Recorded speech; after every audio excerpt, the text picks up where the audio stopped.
Every war you've ever watched on television, every headline about freedom, ideology, or terror began with the substance most of us pump into our cars without a second thought: oil. Not as fuel, but as currency. Not as energy, but as power. The paradox is brutal. The resource that lights the world also ignites its wars. And the ignition is almost never accidental. Cut to archival, 1908. A geyser of crude erupts in Majd-as-Suleiman, Persia. The music creeps in, low strings, Middle Eastern oud. The story starts here, in the sun-bleached hills of what is now Iran. A British-Australian syndicate strikes the Middle East's first commercial oil field. Within a year, the Anglo-Persian Oil Company, later BP, controls a reservoir that could power the Royal Navy for decades. Winston Churchill, First Lord of the Admiralty, makes the calculation in 1914. Convert the fleet from coal to oil, and Britain wins the next war before it begins. The contract is signed. Persia received 16% of net profits. The British Empire receives strategic immortality. World War I becomes the first oil war in everything but name. The Ottoman Empire collapses partly because it sits on the wrong side of the pipelines. At the 1919 Paris Peace Conference, the secret Sykes-Picot map carves Mesopotamia into British and French mandates. The ink is barely dry before the Iraq Petroleum Company, owned by the same Anglo-Persian consortium, starts surveying Mosul's fields.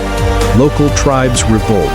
The RAF drops mustard gas to protect the surveyors. The pattern is set: discovery, demarcation, domination. Smash cut. 1945. USS Quincy in the Suez Canal. President Roosevelt meets King Abdul Aziz of Saudi Arabia. Slow motion handshake. World War II ends with a new pact. America, now the global hegemon, promises military protection to the House of Saud in exchange for exclusive access to the largest oil reserves on Earth.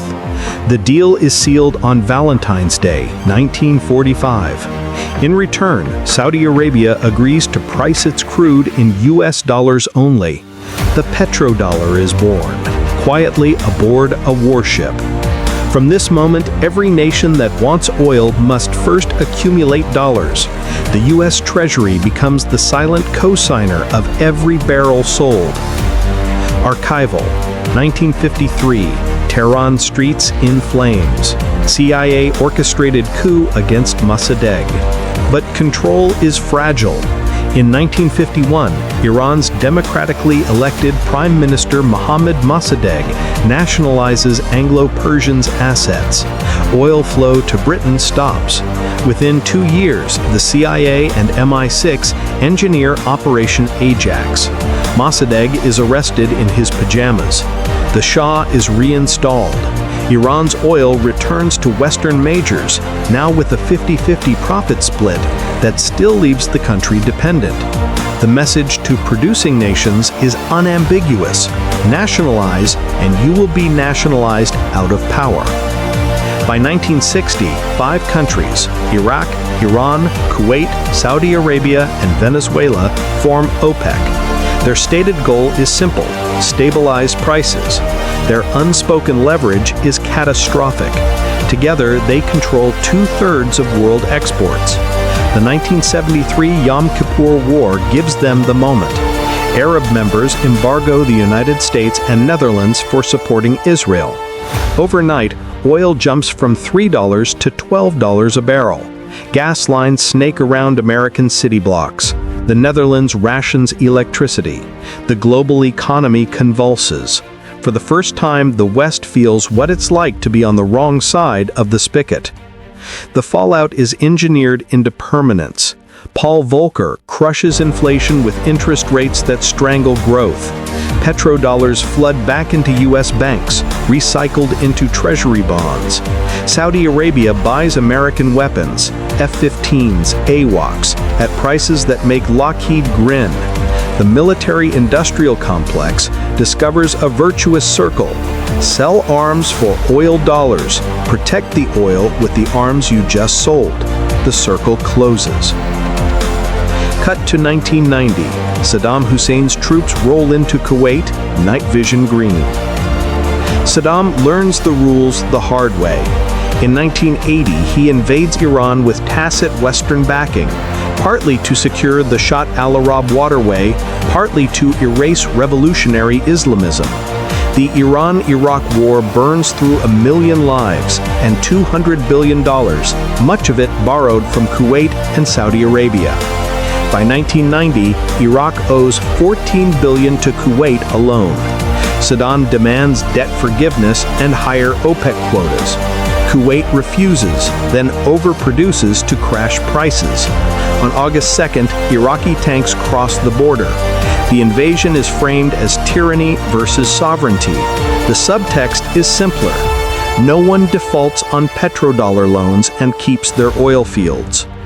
Archival, highway of death, burning vehicles like black skeletons. Operation Desert Storm expels Iraq in 100 hours of ground war. The bill? $61 billion, mostly paid by Saudi Arabia, Kuwait, and Japan. In dollars, of course. The U.S. military establishes permanent bases in the Gulf. Halliburton rebuilds what American bombs destroy. The profits are measured in decades, not quarters. Transition, 2003. Shock and awe over Baghdad. Mushroom clouds bloom in high def. The pattern repeats louder. Intelligence claims, later disproven, link Saddam to weapons of mass destruction. The deeper motive is whispered in the Pentagon's 2001 energy maps. Iraq holds 11% of proven reserves, mostly untapped under UN sanctions. Post-invasion, the Iraq oil law drafts itself in Houston law firms.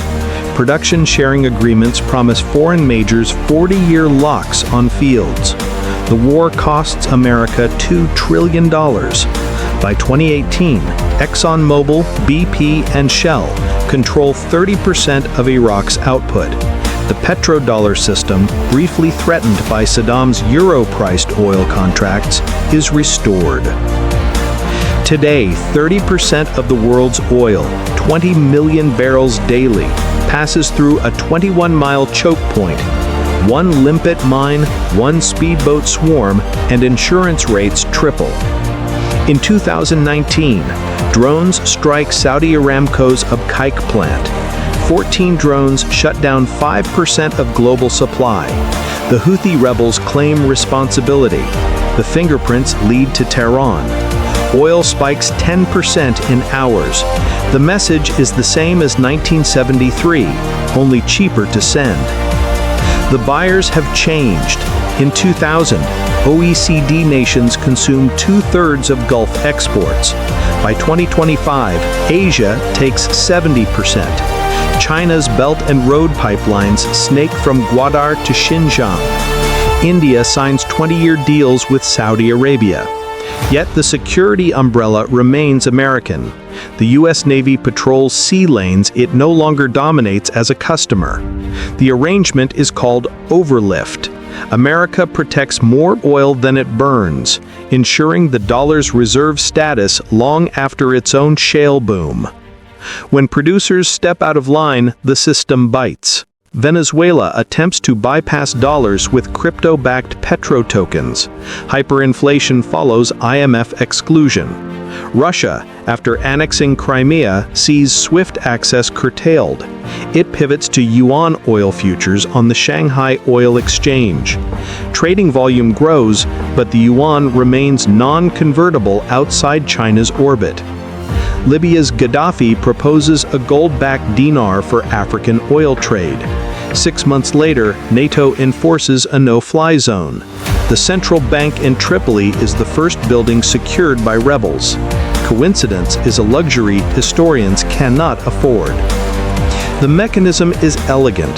Central banks hold dollars to buy oil. Dollars buy U.S. treasuries.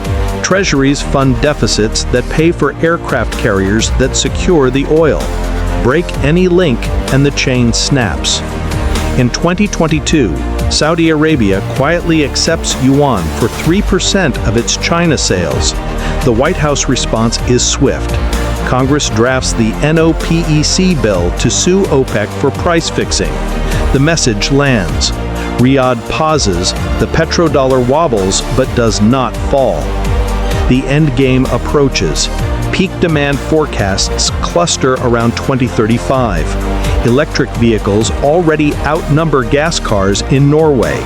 Yet every transition needs capital, and capital still flows through the same pipelines.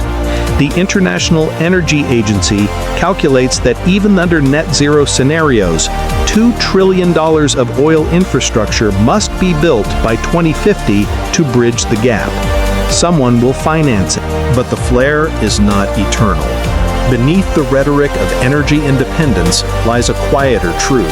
The United States, once the world's swing consumer, has become its swing producer.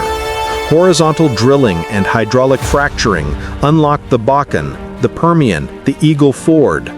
By 2019, America pumps 13 million barrels a day, more than Saudi Arabia or Russia. Exports surge. The Strategic Petroleum Reserve, built to survive embargoes, now sells crude to China. The petrodollar system, designed to bind the world to American fuel, begins to bind America to the world's thirst. Russia's invasion of Ukraine is the first war fought in the shale era.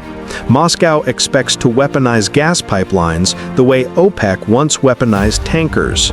Europe shivers. Yet within weeks, U.S. liquefied natural gas fills the gap. Spot prices hit $100 per million BTU, enough to bankrupt utilities from Berlin to Osaka. The twist? Every cargo is priced in dollars, settled through New York banks.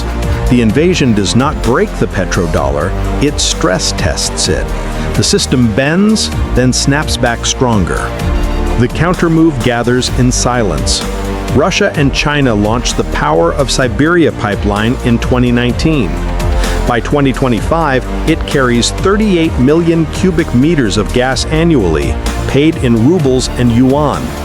Saudi Aramco lists a subsidiary on the Shanghai Petroleum Exchange. India pays Russia in rupees for discounted Urals crude, then refinances the trade in Dubai dirhams. None of these currencies challenge the dollar overnight, but each transaction is a hairline fracture in the dam. The IMF reports that dollar share in global reserves has fallen from 71% in 2000 to 58% in 2025. The drop is gradual, polite, lethal. The final lever is technology. Lithium-ion batteries now cost less than $100 per kilowatt hour. A Tesla Model Y in Oslo pays the equivalent of 30 cents per gallon to drive 100 miles. Norway's sovereign fund divests from upstream oil.